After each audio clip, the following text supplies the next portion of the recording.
He's up again.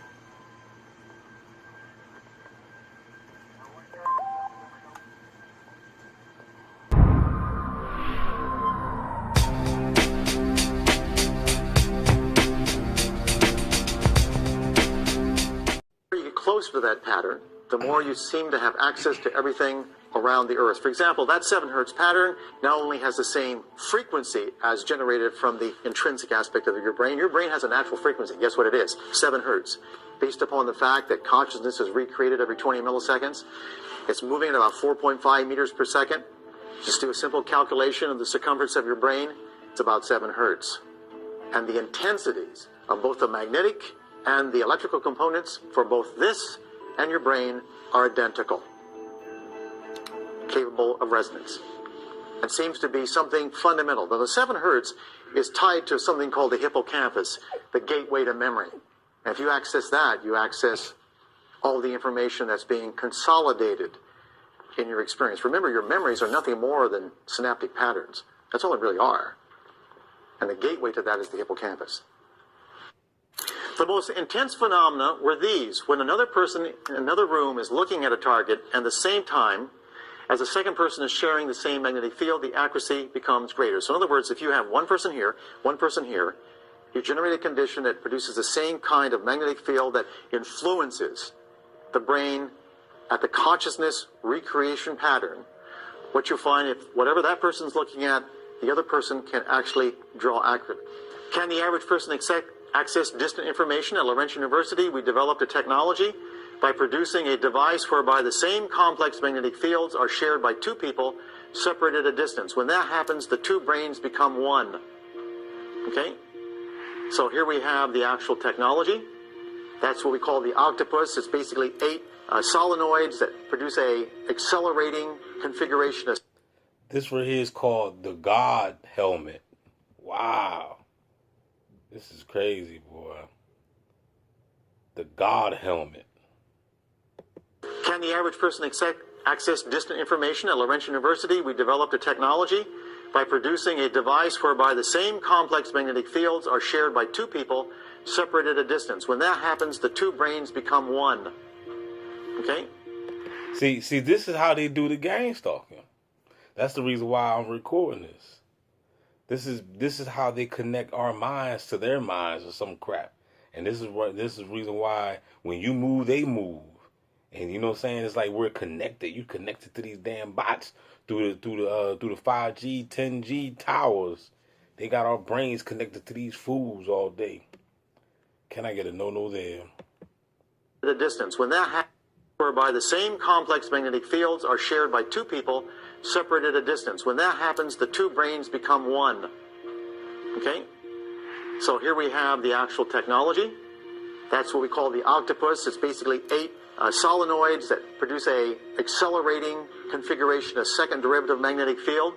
There's what it looks like. There's a person in one room. All right, with the octopus, there's a person in the other. Remember, the whole point is to have a technology which allows access to every bit of information that every brain on this planet has. And this is a picture really abstract looking. Take a good look at those garbage cans and a number of other things, and look what Ingo Swann drew. People, dull target, wilderness like a window. Even something as abstract as that, details come through. Now, I want you to think about something, and that's the following. Just remember Alexander Graham Bell, the first time he generated a signal across the room. It was scratchy. He could barely hear it.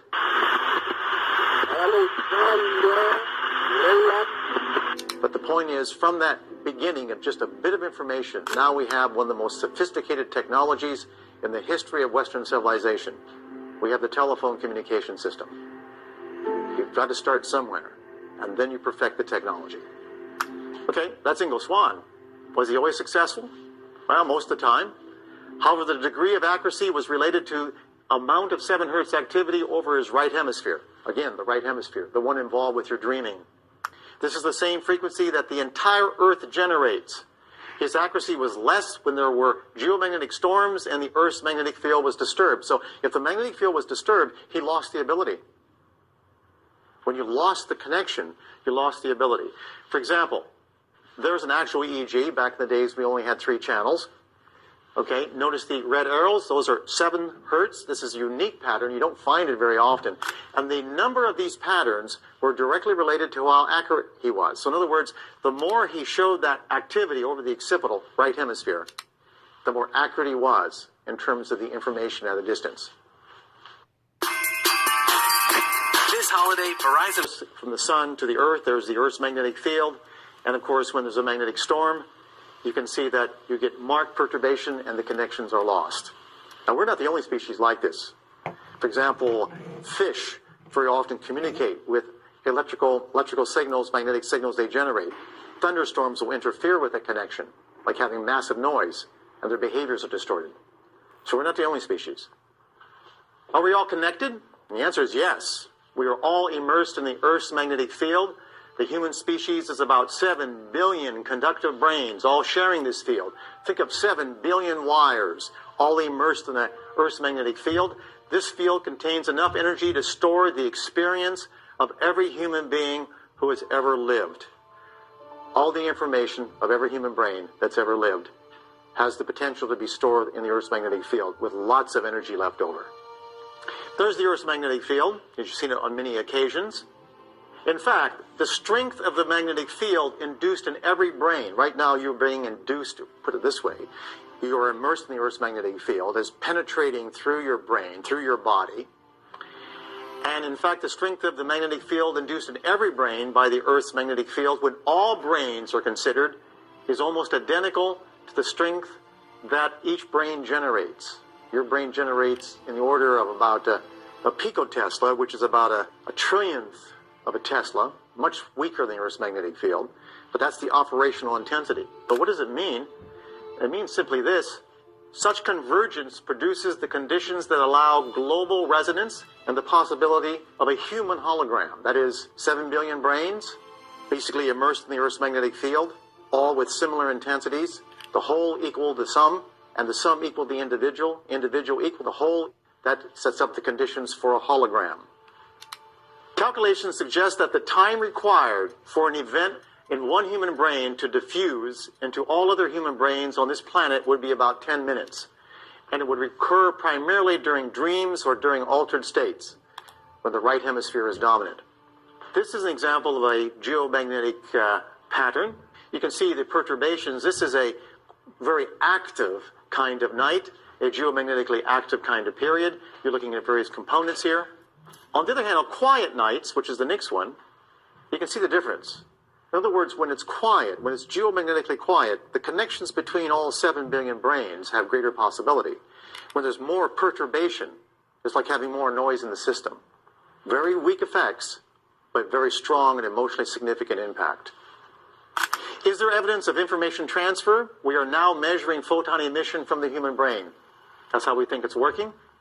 And you can see, if we took you, for example, and we ask you to sit down inside of a quiet room, and on the left hemisphere, the left side of the brain, right hemisphere, right side of the brain, notice that when the person is simply relaxing and just thinking about casual thoughts, on the other hand, if on the focus, you say, okay, now I want you to think of white light. Just think of white light.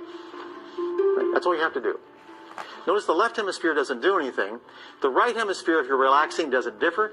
The vertical axis is the amount of energy, and I can tell you what it is. It's about 10 to the minus 11 watts per meter squared. You can't see it. You need a machine, a photomultiplier to see it. But notice on the right hemisphere, when you ask a person to just think of white light, notice that under focus on the right hemisphere, there's almost a doubling of output.